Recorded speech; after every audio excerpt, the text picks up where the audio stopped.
Better.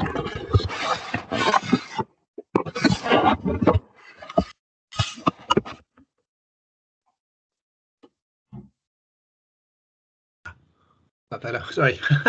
Good afternoon. Can you hear me okay? Yes, thank you. Yes, thank you. Great. Good. Thank you. Hi. Hello and welcome. Yeah, to our, I think it's the 23rd of our webinar series, in which we're aiming to help researchers and practitioners share knowledge and experience in NFM. Today, we're really pleased to have with us Dr. Richard Smith from the Environment Agency, where he works as a soils technical specialist. Just before I hand over to Richard, just a couple of housekeeping points, and also I'll give you a very brief overview of the NFM Research Program. Hi, I'm Gerard Stewart, by the way. I'm Communications Coordinator for the Research Program. Yeah, please could you keep your microphones off and or muted, and your videos off during the webinar, just to avoid distractions. Please do ask questions and make comments using the chat function. And actually, we've got we'll have time for questions at the end, and we have James Wimpress, also from the Environment Agency, on the chat, so he'll answer some of the questions and respond to comments where he can. So James is a land manager at the Environment Agency. So we are recording the webinar, and we'll make it available alongside all the other webinars that have we've run on our website, hopefully later today. I'll share a link to where you can find that in the chat. So the NFM Research Program, it's a 4-year, £4 million program, and we're carrying out novel environmental science to improve our understanding of natural flood management where possible, including quantification. We're looking at a range of NFM measures in different types of catchments, flooding scenarios, and at different scales.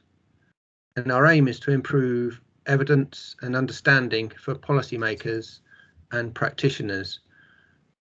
There's 3 projects that make up the programme, each being carried out in different parts of the country, geographically speaking, physical geography, and but we're working together to produce joint recommendations, as well as discrete recommendations and findings from each of those projects. You can find out more about those on our website. So the webinar program, whilst being run by the research program, we've also, as today, we have presenters from outside the immediate research, and we're working with a wide range of partners to carry out the research, and one of the most important is the Environment Agency. So Richard's presentation today isn't representing our research, but we are working closely together on the research program with the Environment Agency. So yeah,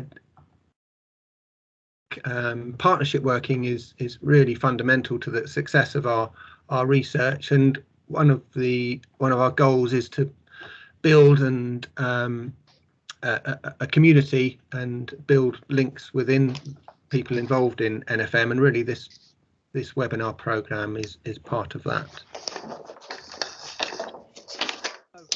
I think that's enough from me. I'll hand over to Richard. Over to you, Richard. Okay. Can you hear me on this, Gerard? Yes, I can hear you fine. Yeah. So I'm just now going to share the screen on this one. Yeah. Okay. Okay. That should replace my screen. Yeah. And so fingers crossed that it comes up. We had it working a minute ago. So is it coming through at all, Jared? The other one? Not yet.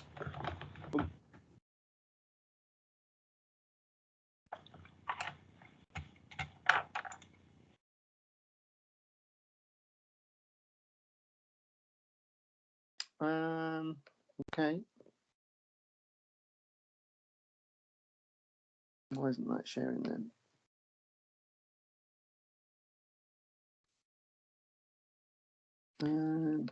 Okay, let's. Richard, it's Siri here. I'm just wondering I- if Gerard needs to stop sharing his screen in order for you to then share your screen. Maybe. No, if Richard shares his, it will sort of Yeah, reflect the screen that I'm sharing. so Jared, have you? Ah, have here we go. Yeah, it's coming up. Hold on. Oh, is it? Hang on, that's just because I've opened your slides, and just in case I need to run it for you. Yeah, well, maybe we. I mean, I've put share, and so it's sort of winging. Have you? Oh, no. Is it not coming through? No, would you like me? I could share your slides from my desktop if that helps. Yeah, I think. I mean, it's otherwise we're going to run out of time for this thing. I mean, basically, I've pressed. I can't believe we just had it going a minute. I know we had it 10 minutes ago. We had it running. Why it's not now? Don't worry. So yeah. So yeah. One more go. So, Richard, I think it's best if Gerard just shares shares your slides so we can move on. All right. Bloody technology. All right. No worries. Okay. Yeah, that's frustrating. Right. I'll share your slides. It's frustrating. Don't worry. We've got backup. Plan B. Here we go. Right. I just need to share that.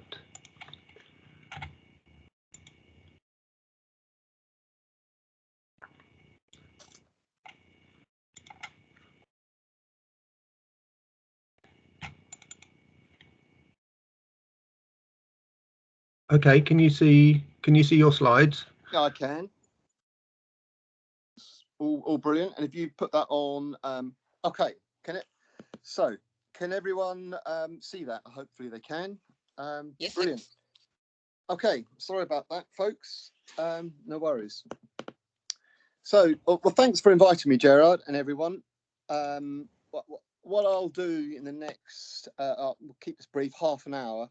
I'll go through a series of slides. My background in this, I work for the Environment Agency. I've been doing this now of soils work for 30 years, and I deal with incidents that you see on that first slide. Jen, have you put that as slideshow? Okay, yeah, great. And so what I've been doing over the years is supporting our environment management team dealing with incidents, our partners, members of the public dealing with floods and pollution.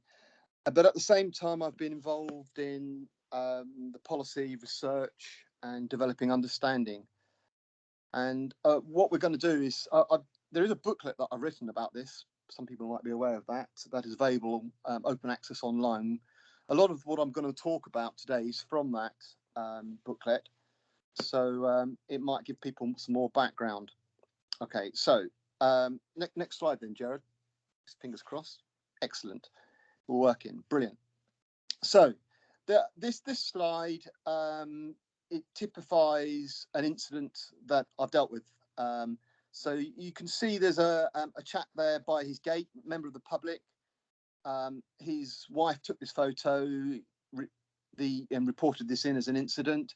In the background is a stream. The river's not in flood, and it came through our call centre. And sometimes this is surface water, clearly. The Environment Agency doesn't deal with surface water flooding as a rule, but we treated this one as a pollution incident because of the mud. And so it came through to the officer, and he wanted some support from me. And you can see that was all mud on the road, and there was a big plume of mud going in the river. Now, if that was coming from a quarry or any other business, we would treat that probably as a Cat 2 incident, judging on the volume of mud. And so we take these things seriously, certainly in the West Country anyway. And so it would be great if we could deal with these incidents on the flooding side, but I don't think there's a legislation there yet. But certainly on the pollution end, we have the legislation. I can go through that. Anyways, so we have an incident just to illustrate. And so my talk is going to be a lot about the local type of flooding, localized as opposed to catchment scale flooding. Can talk about that if people want me to, or can come back and talk about the modelling and all this type of stuff. And but anyway, we'll touch on that later on. So next slide, Jared. So here's the cause of that flood. This is the field perched above the gentleman's house, and you can see the field in the background with and you can see the wash off, and it's come over the hedge, across the grass field, and then down into the house, down the drive onto the road. And you can see it's taken a fair bit of soil with it. And the issue here, really, to this day, this incident's a number of years old now, is trying to understand the cause of this. Is it negligent?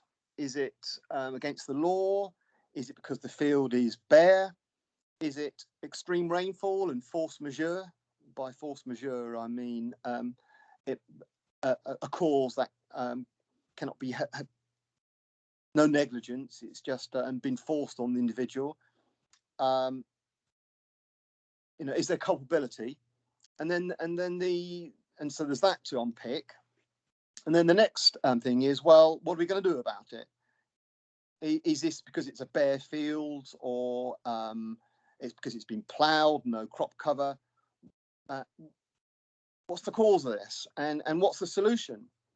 And I say this is because there's no agreement on this, in my view. People have come up with different things and blame different situations. So it might be that some people say there was nothing the farmer could do. This is the way that when I spoke to the farmer, he said there was nothing I can do.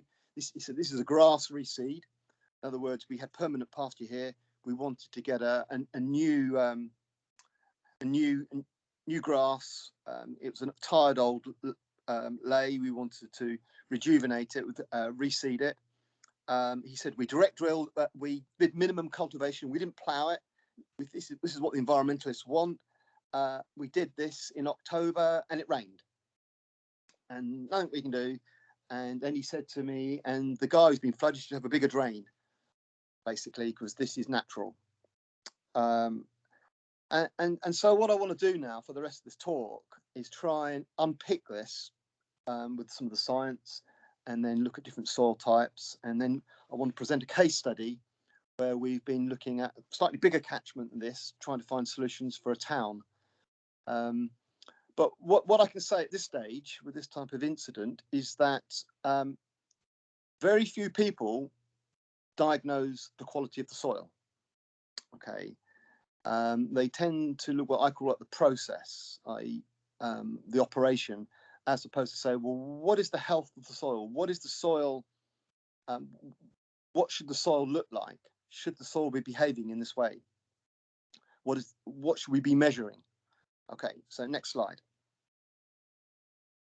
So what I'll do now is talk a bit about soil hydrology and how water flows through the soil. So this slide is another runoff problem. The interesting thing about this one is not on that sandy soil that was in the previous slide. That was on the Quantox in Somerset. This one is on clay soils, and so you're not getting the muddy runoff. You're getting sheet wash across the surface. And I just managed, when I took this photograph, I just managed to catch the light to show sheet runoff. And again, the question is this normal?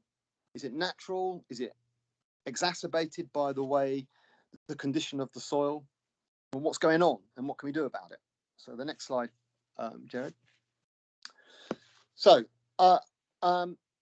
this slide is a simplified diagrammatic schematic of a diagram that was developed actually by Soil Survey back in the 70s when they were developing the modelling for winter rainfall acceptance potential RAP in those days, before HOST for the academics in the audience, and a great little memoir written on soil hydrology. And I've just simplified it. And what I want to get across here is there's broadly, in a simplified way, two key pathways of water through the soil. So we look at number one. The number one would be over a freely draining substrate. So say the chalk or sandstone or slates, but something where the bedrock is very permeable. So let's talk about the chalk. And let's assume that the soil structure on the top of that, or the soil health, is in good condition and it's in woodland. And in other words, there's good cover. So the dominant water pathway will be downwards. And most of the research, not most, and international catchment studies have shown when you've got these freely draining soils, if the soil is in good order, then there's no runoff, there's no infiltration excess on these soils, because the soil has huge ability just to absorb even the heaviest of rainfall, and the water movement is down until you reach an impermeable layer, and it might be many, many meters deep. You hit the saturated zone, and then it goes sideways, and then you have a spring line at the base. Now, at the base of the slope, the soils are saturated because the water table's high. And for that same rainfall, you are then going to get saturation excess overland flow at the base of the slope. And this is what hydrologists call the critical zone for causing flooding, because this is where you get natural overland flow.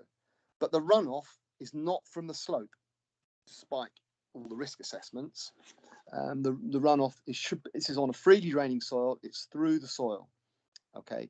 And clearly, the critical zone at the saturated soil at the base will vary according to the seasons. So in the winter, it will be fully saturated, and if in the summer, the water table will drop, and so that critical zone narrows until you get to the watercourse. But so that if you're looking from above at that, you would see this expanding critical zone of saturation. So that's for freely draining soil. So if we go now to pathway number two, on something that's less permeable. So let's go for a mudstone, a clay substrate. Well, what will happen is that the water will go drain through the top, and it's under a woodland again, good soil structure. It will drain till it hits this impermeable layer, and then the water, it can't go down deep because it's impermeable, and so it will then go sideways, and it will go through the soil, not over the soil, until you start getting saturated soils towards the base of the slopes. This is the dark blue, and then you start getting saturation excess overland flow.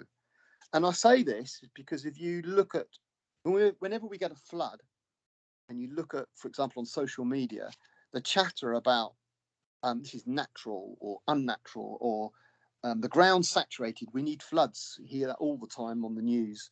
Nothing we can do. Well, that's not the case. Depends where you are in the catchment. If you're on the chalk, you will not get saturated. By definition, I'll go through some of the soil types. You will not get saturated conditions. We can talk about some of the really extreme rainfall events. I'll go through that in a minute. The different types of rainfall. So the next slide now, Jared. Before I go on to this, just to say that clearly the deeper you go into the soil profile with rainfall, then clearly the slower the response. So if you're on a chalk stream, and you'll know this, that if you just have to look at the stage height on chalk streams, there's hardly any bankfall height. And when it rains, by and large, there's an attenuation because the water is going slowly through the soil and coming in. In fact, it might take many months before the rivers respond. Whereas if you're on an impermeable bedrock, then the rivers respond very quickly. So that's telling you that if you can get water in the soil and draining through the soil, then you will attenuate the flood. I want to talk about storage in a minute because there's a lot of confusion about that. But anyway, so now what I just want to talk about is just two broad soil types, soil groups, out of the 296 soil associations. By and large, you can split soils into two broad groups, and they're all variations on a theme within these two broad groups. And that is freely draining soils and soils that have poor, impeded drainage. Okay, and you've got two extremes here. Okay, and so on the left, when the soil's in good order like that, the water, and you've got a permeable substrate on those gravels, the water flow is downwards through the airspace, the coarse airspace. Okay, not the fine airspace, or the coarse. And by coarse, the definition is 60 microns. That is when at field capacity in the winter, these coarse airspaces will be full of air. There'll be water around the soil particles held by surface tension, but greater than 60 millimeters, water will drain through the soil and you'll be leaving the airspaces. And you can work out the airspace in the winter of that brown earth. And for that, a meter deep, you've got about 20% airspace. So for a meter deep, 20% airspace, you can say, well, that could hold at any one moment 200 millimeters of rain before it fills up. That's assuming it's impermeable underneath. And if it's still permeable underneath, deeper than a meter, you've got huge capacity of that soil to absorb the rain in those air spaces. Now, if you go to the glaze soil, at depth, this is a summer picture, in the winter, those cracks will have come together. Water's not going to flow through that glaze soil at depth. By definition, that's why it's called a glaze soil. It's a waterlogged soil. So the water will drain through the top, will hit the clay, and then it'll fill up. Okay, and you can work out the same airspace in that 30 centimeters of topsoil there, or 40 centimeters. Say it's 30 centimeters till you get to the impermeable. And if that was 10% airspace, slightly less airspace than sandy soil, you might only have 30 millimeters of rain. Okay, and so that's going to fill up. And you might have 30 millimeters of rain with a weather front coming on a Friday night, and by Sunday, if it rains all weekend, 10 millimeters a day, that's fed a bit of rain, that soil will be saturated. And if it's at the base of the slope being fed from upslope, from through flow, it will saturate. And you will then get overland flow. So when we talk about storage, if you were to have that soil saturated, it's got no storage because it's full. The bath is full of water and you get overland flow. If the water table's down, then water will go percolate through the soil slowly and come out the other end. And so the idea is to get water into the soil, not like the previous slides where you got all that overland flow. So the next slide. Right, okay. Just briefly, just want to talk about how if the soil structure is degraded, and by soil structure I mean the airspace. So the picture on the left, this is on a freely draining soil that should have 200 millimeters in a meter of water rainfall capacity. It's 200 millimeters. That there, with all that compaction, and essentially like concrete, that will not even accept drizzle because the soil is capped at the surface. It's sealed over, and I've seen these soils wash off the slightest of rain. Assuming it could get through the top few millimeters, it then has got to get through that topsoil where there's a bit of crumbly structure there, but not much. So that there might be a couple of centimeters of capacity, and then it's going to hit that hard pan underneath. And so at the end of the day, there's not much chance of that soil accepting rainfall, even though it should. On the right hand side, I've got a similar type of soil, but this is on over mudstone, over clay. So that's in a series. These are both in cereals. So the soil structure on the right hand side is looking okay. It's got fair amount of coarse air space, probably more than 20% because it's been tilled. Might have 30% air space, and then you're over the clay. And the question is the clay compacted or is that natural? I mean, that saturation at depth could be natural. And if that ground is not drained artificially and is naturally compact because it's clay, then what you're seeing at depth could be quite natural. Depending where you're on the slope, that soil could fill up with water. Unlikely if it's drained. The water can then go to the drains and come out the drains slowly. Anyway, next slide. I'll come to this, revisit this drainage issue in a minute. So now just quickly to some of the science that I've done with Cranfield over the years. We've had this rainfall gun approach, rainfall simulator, done this now on a few sites with the Cranfield team, some great work. We did this over at Boscastle. This is perched above Boscastle, the sea there in the distance, and we simulated the rainfall, the extreme rainfall that we had at Boscastle. Remember the big event in 2008, the flooding. So we had 50 millimeters an hour ish, and we also simulated some other big events elsewhere on other soils. And we ran it for an hour to reach steady state flow, and we measured the runoff in the trap on the right there. We measured soil moisture with theta probes, and so we can work out what goes on, and we work out what comes out, and you can then work out the percentage runoff and the hydrograph. And so with the soil structure on the bottom there, that lovely permanent pasture there, very, very well developed aggregates. We did it on that, and we only found 2% runoff from Boscastle type rain. It didn't saturate. It just kept absorbing the water. This is on the slate, on a freely draining soil, and no runoff. And then this is under grassland, and then we looked at this field here, which was a run-of-the-mill grass field, dairy farm, part of the grazing platform, and also cut for silage.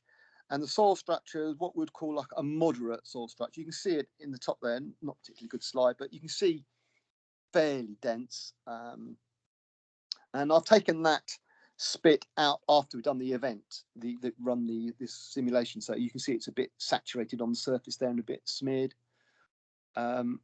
These are both taken out from the center of the experimental plot after we run it, and for that we had 60% runoff.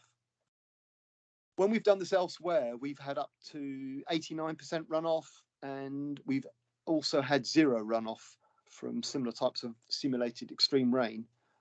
And so it just shows you how the soil can absorb these big rainfall events if the soil is in good order. Next slide. You're doing for time. Okay. So we've also done some runoff experiments at the field scale. This was done many years ago at Rothamsted now, Eiger in those days, is now Rothamsted at Northweek in Devon. This is so this is Crediton soils, sandy loam stroke clay loam over breccia, freely draining, and what we've got is different treatments, and we replicated. This was published, randomized plots replicated, and we measured the runoff over 3 months continuous with these tipping buckets.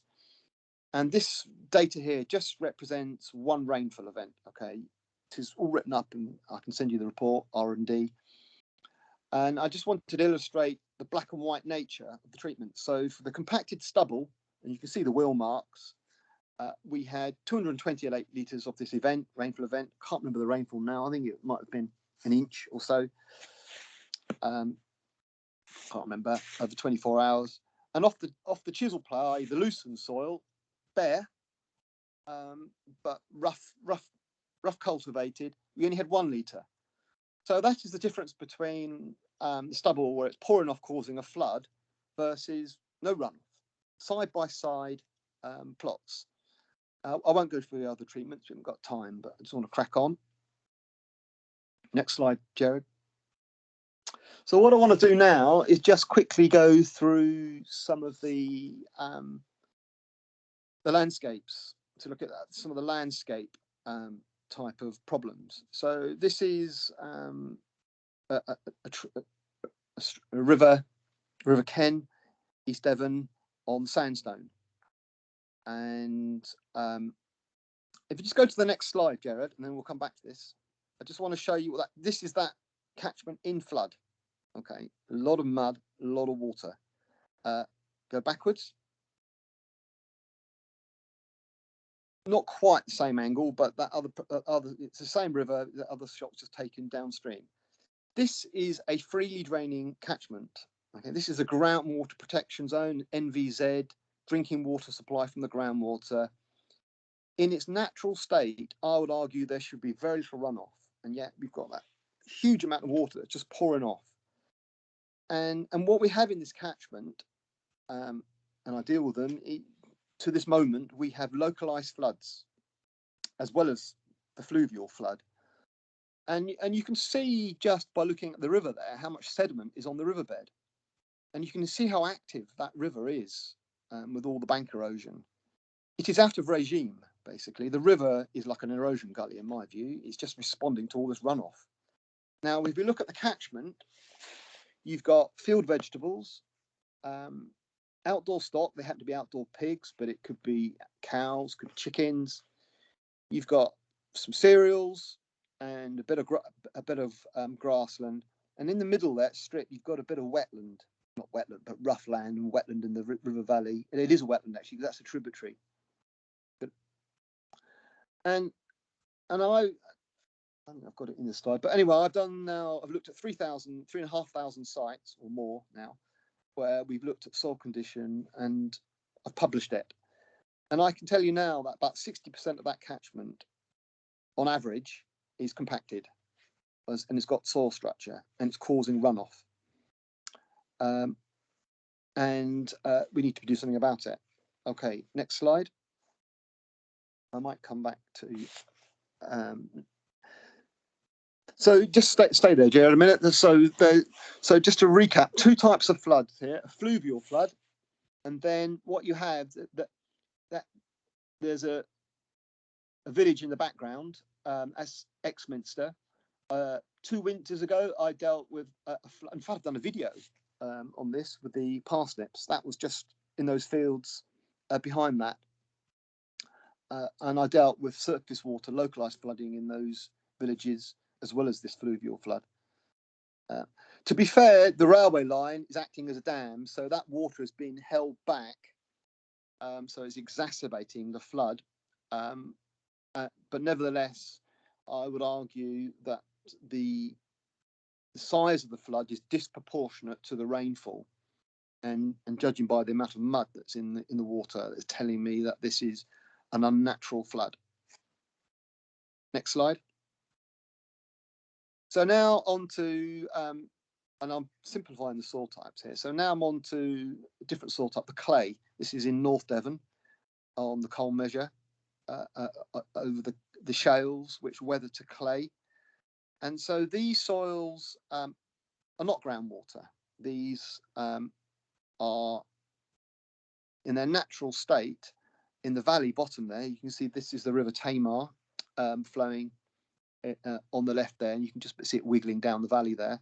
That would be wet grassland, wetland on the floodplain, what we call culm grassland, wet soils, bit of rushy pasture there. And then on the side of the hill, you've got slightly deeper soils. You've got more freer draining soils, neath soil series, which water goes through the soil until it hits the more impermeable layer and comes out as a spring line. So there's a more drainage, more deeper through flow on the slopes. And if you look at the land use, just some of the risks here, well, there's a maize field there, right on very wet soils, and you can see it's a bit of a dodgy looking crop. You've got the field above it that looks rather trampled to me by the mud, probably a bit of outwintering. Silage cutting, we have fodder crops. This is dairy farming catchment. There might be barley and a bit of winter grazing, and the farmer there is ploughing that field. So naturally, these soils are going to be fairly flashy. But if you've got a lot of this type of winter management going on, or management when the soil's slightly wet here, you're going to create soil compaction. Okay, and it's going to make it worse. And I think the wetlands provide some storage, okay, in the valley bottom, because the water can go into the wetland and the water will be stored above the soil as opposed to in the soil. So you'll have deep litter and vegetation, and so you've got essentially the same thing that's going on in the soil, where you've got going above. So in other words, the storage is above.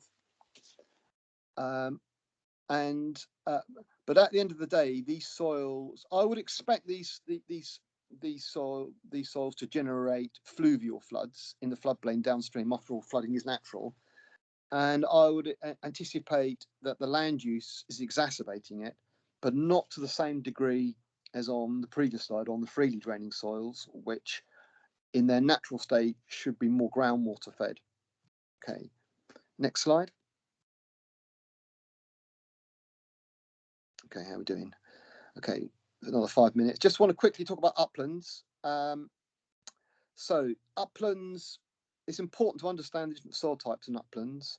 So this is not a wetland. This is that water is running off a podzol, freely draining soil over. It's over the granite bedrock, but above the granite bedrock, you've got granitic shale. Is not the right word, but it's a granitic drift, which is like a sandy loam. It's fine gravels, which are porous, and the granitic drift can be several meters deep, and so you've got these soils are porous because they're podzols, okay, by definition. And so next slide. And so what I've done here is I've just taken out, just to show you that the soil is compacted. This is not a peat. This is a peaty, humic, sandy loam over granite. I'm trying to think of the series, Moorgate series, and the water should be going down through this, but it's perched. And it's interesting, actually, the water's not really penetrating even a couple of centimeters, and I think it's because it's almost like a vacuum in the soil. You know, the air that's in the soil, it just water comes over it. It just cannot penetrate because it can't. The air can't get out, because when you put the spade in and pull back, you hear this suction, and the air just suddenly rushes in, and so the water just cannot penetrate. It is sealed, these soils. And we have floods, by the way, downstream of this slope in Peter Tavy. Next slide. And so there are different soils in the uplands. So you've got these freely draining soils on the tours that you can see there, and then you've got peats, deeper peats, wetland soils, and then you've got more shallow peats, stagnoglaze, humic stagnoglaze, and they are essentially all this landscape is eroded. Peats are eroded, the stagnoglaze are eroded, and so are the freely draining soils. There's erosion gullies all over the place, and so we're getting more runoff. And the answer, of course, is to get all these soils restored.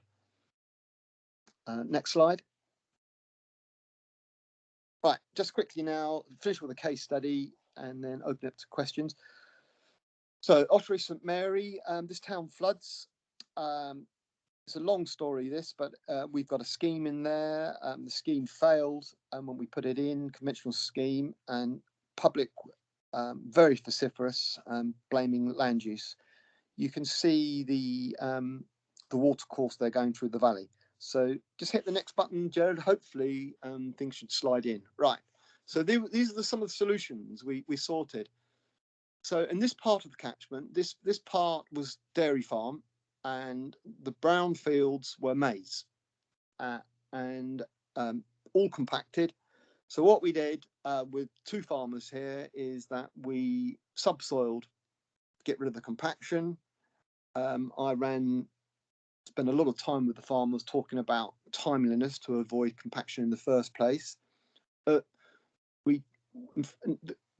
isn't maize, or there is maize actually in some of the fields, but one of the farmers has given up maize, put it back to grass. But by and large, by better timing when the ground is dry, trying to prevent the compaction, and if the compaction is caused, we are subsoiling. The farmer also, this is on the mudstone here, this particular patch, so it's a clay soil. The farmer decided to drain some of these fields to improve infiltration, and in my view, that has helped slow down the runoff. We're not getting now the runoff in this part of the catchment. So the next slide, sorry, the next button.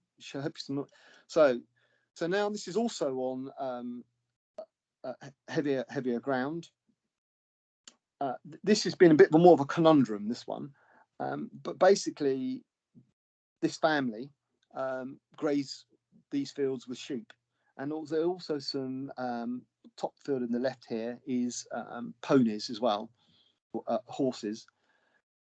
And I've been trying to convince with the project, because this is an NFM project funded by the DEFRA money, and so we had a project officer on this, and helping with the project officer and myself trying to convince the farmer to take the sheep off in the winter.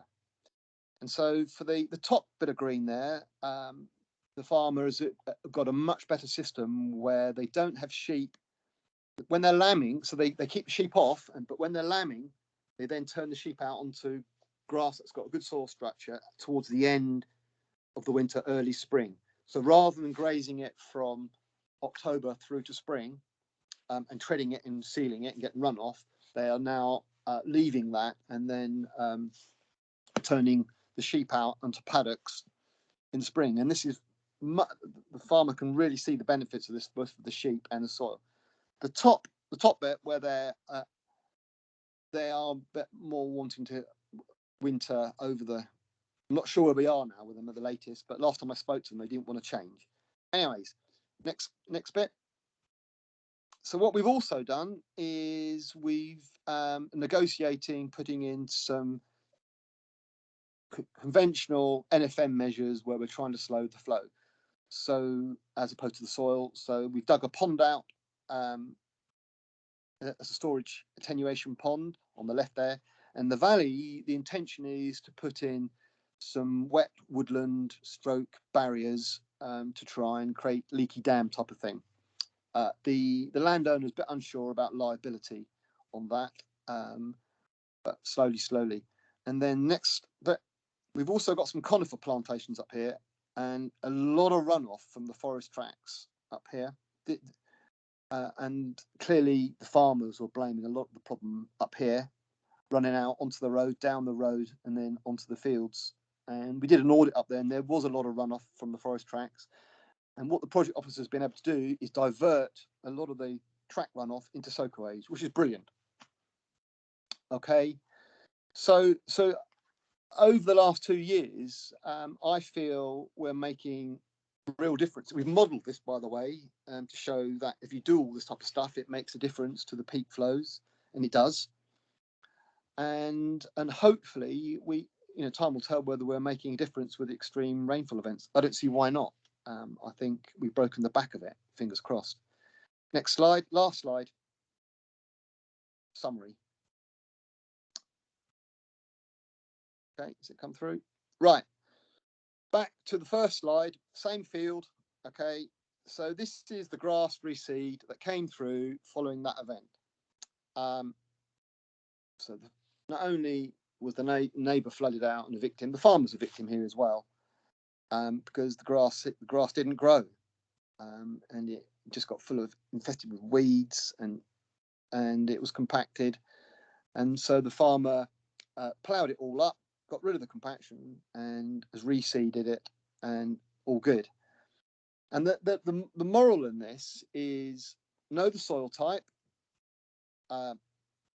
dig a hole, know its state, and look at both short-term solutions to deal with immediate soil structure, and then a long-term solution, like here, would be, well, let's try and not compact it, and let's certainly not put in here high-risk crops that are going to generate runoff, and let's not create soil compaction in the winter for the long term. It's develop a long-term solution as well as a short-term. Okay, finished. Jared, open up for questions.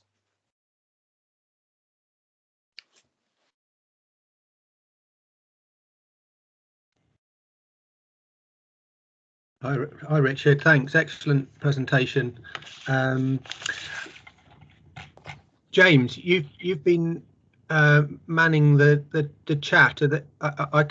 We've had some questions sent through before when people logged on to join the webinar, so I can ask a couple of those. But could if there's any in there that you think would be good for Richard to answer, would you mind shouting out? I'll start off by asking these ones that a couple from the ones that have sent in beforehand, if that's all right. Is that all right, James? Yeah, that's fine. Yeah. Great, thanks. So yeah, one of the questions that was sent in was, would it be useful to develop some generalized rules of thumb and a hierarchy for some broad typologies of soil, levels of soil degradation and overlying supporting ecosystems, and the equivalent NFM benefit? Yeah, there was a little bit more, but I think that's the core of the question. Yeah, okay. Right. I mentioned the booklet that I've written. There's some sort of stuff in that people can look up. A lot of this is about soil husbandry, okay, because we're talking about soil here as opposed to some of the measures further down. So this is just about, and I think through the new payment at ELM, I'm working with DEFRA at the moment developing soil metrics, i.e. soil metrics for the different soil types. So farmers, advisors, environmentalists can know what to look for the different soil types, and hopefully we're going to produce some guidance as part of it. DEFRA wants something turned around this autumn to go with the pilot ELM on how to measure soil, and so I'm working on that at the moment. And so there are rules of thumb, and what I'm trying to avoid is following, if you like, practices. It'd be a mixture of practices versus soil metrics. The trouble with practices is that a practice can be both good and bad, depending on the state. So in other words, you can subsoil a field, get rid of the compaction, but if it's too wet, you make it worse. Or you can direct drill a field because you might not want to disturb it, and it can be good, it can be bad. You can have a cover crop. I mean, that could be a cover crop, for example. That could have been drilled for the benefit of the soil, but it went in too wet. And so really it's about knowing how to measure the soil at the end of the day and making sure you receive the result as opposed to just doing something. Okay, thanks. Okay. I was just smiling because I saw that Samantha Broadmeadow in the chat has said another solution to the problem is more soil scientists. Don't go there. Yes. Well, I've just been at a rewilding soils conference over the last 3 days, and I think that was the conclusion. There's a huge amount of enthusiasm from everyone, from farmers and big projects, about how to rewild and recover soils. But I think I was probably the only soil person there in the conference, soily person actually looking at the soil. Everyone was talking about their best measure for the soil, but very few people were actually measuring the soil or even looking at it or even understanding it. So I echo that, and that we need more soil scientists. period. Yeah. So another question that was sent in was, it's around the agricultural soil improvements related to the environmental land management scheme, ELM, and sustainable farming incentive objectives. What difference do you think those I think will make? I think to start off with, we've already got regulation. Okay, we need both regulation and incentive. So that first slide and this picture here, that is against the law. Okay, farming rules for water state if you have soil erosion, then it's an offence, and we can take legal action against that under the diffuse pollution regs. And the way we judge it, if it's greater than a hectare, that would be an offence. And if it's causing pollution, we've got powers anyway. So we've already got controls. We've got lack of capacity to deliver that regulation, but and so if we're going to have incentives on top of that, that's great. We need to make, in my view, my personal view, we need to make sure that the incentives don't necessarily pay for sorting out regulation. In other words, the short-term things, but I would like to see incentives for the long-term solutions. So if there was an incentive here for ELM for a farmer to develop a soil management plan and new rotations and different ways of doing stuff in the long term, I think that's great. And also to build up carbon and just do things differently to reduce the risk. That's coming. Basically, I can see that coming in the next few years with the new ELM scheme. We just need to make sure we're clear about how it differentiates from regulation. And I think we can by regulation is more short term. And in my view, ELM should be more about long term. That's my view. Okay, next question. Thank you. James, did you have a question from the chat? Yeah, there's plenty here. I'll have to be selective, unfortunately. First things first, Richard, people are asking for if you could send round the report from Rothamsted on that runoff you did of the trials all those years ago. Would you be able to do that? Yeah, I've got, that's agency R&D. Yeah, I can. So it's the best way to do this, Gerard, for me to send you the, how do you want to do this? Do you want to put it on your site? How do you want to do it? We can, I think we can do it. Depends a bit on the size, but it's a small document. We can put. Is there a link to it? And we can easily post a link. No, there's not a link. No, it's basically a PDF. It's a Word document. It's really, there's no photographs in it. Okay, well let's try and put it on the site. Or we'll tell people how to get hold of it anyway. It's a small file, Jared. It's a really small kilobyte type file. Okay. Word. I mean, I'm happy to send it to people. If people want to email it, might be more efficient if we put it on the site or something. Yeah. But yeah, we'll do that if we available. Can. Okay. And also the Cranfield one as well. I can put that up. The rainfall simulator. That again. And I think somebody has posted the link to the booklet you've written on NFM.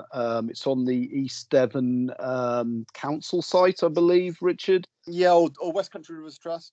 Yeah, they'll all have a. If you follow to those sites, you should be able to find them. I think there's also some. There's a website called Issue or something. They've digitized it where you can actually turn the pages. Right. Okay. Richard, Dick's got a question. What are we learning from the Dutch on serious flooding and other max flooding countries such as Bangladesh? Are we learning any lessons from there? I don't know is the answer. My only comment about looking at, say, Bangladesh is that it's Bangladesh and it's different, and it's monsoon. And clearly, back to my if you think of the soil profiles, okay, if let's think about the flooding we had recently in France, 11 inches, I think it was. And I know it's imperial, but it was a lot of water in a very short space of time. These soils are going to fill up, okay. So I'm not saying the soil's got infinite capacity to absorb rainfall. No, it hasn't.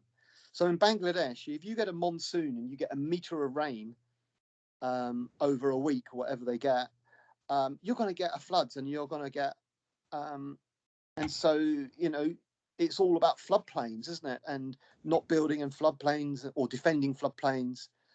Having said that, the Himalayas and China, they have huge soil erosion problems.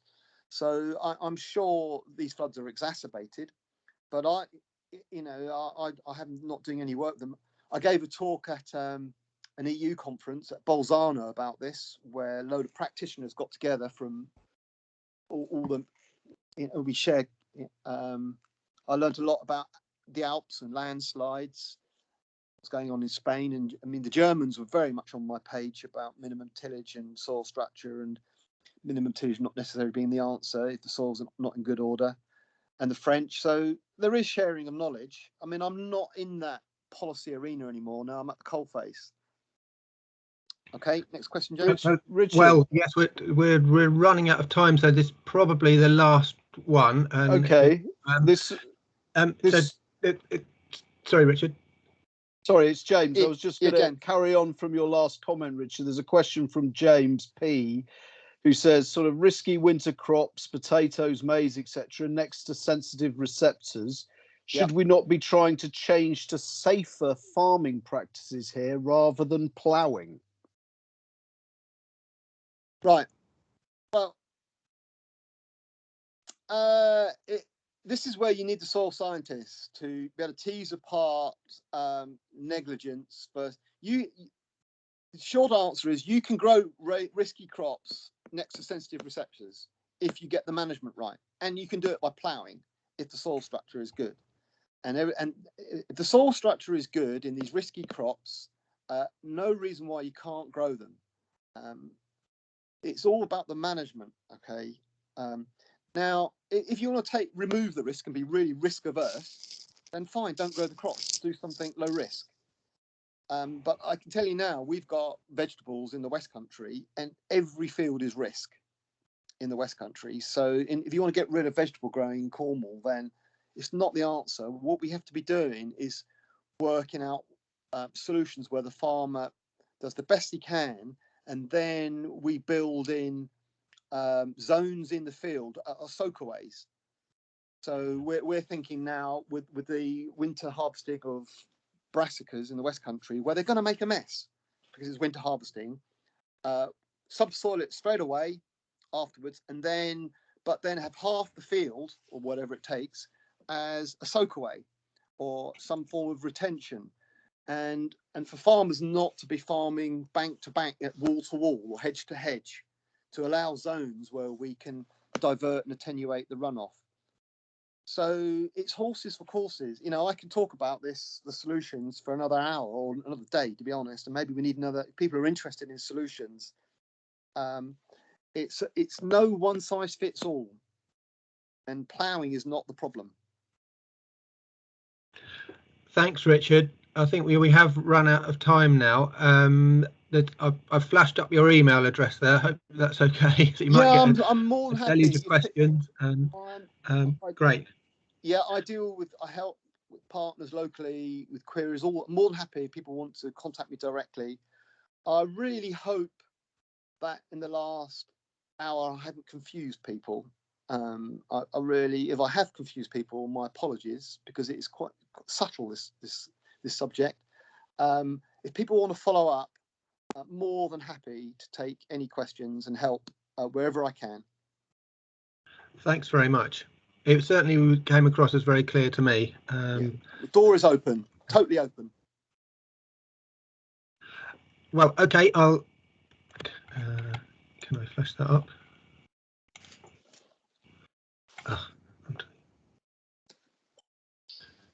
So yes, do follow up with emails, and equally, if you've got any feedback or comments for the research program, there's our email address and Twitter account, also our website. I've put links in the chat to access the recording and sign up for future webinars and sign up for our newsletter. The next webinar on the 21st of October will be from the Protect project, which is part of the research program. So Professor Martin Evans and Dr.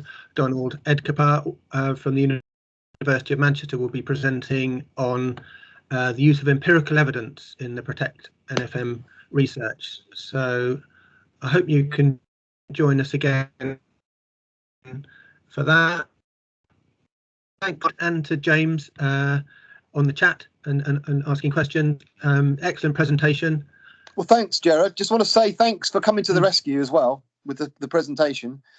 Hopefully see you next time. Yeah, thank you very much. Yeah, thanks very much, Jared. Yeah, good. Thanks, Richard. Thanks, Jared. Cheers, folks. Cheers. I'd like to meet some of you in person one day. Yeah. Cheers, everyone. That'd be good. Yeah. Thanks, everyone. Bye.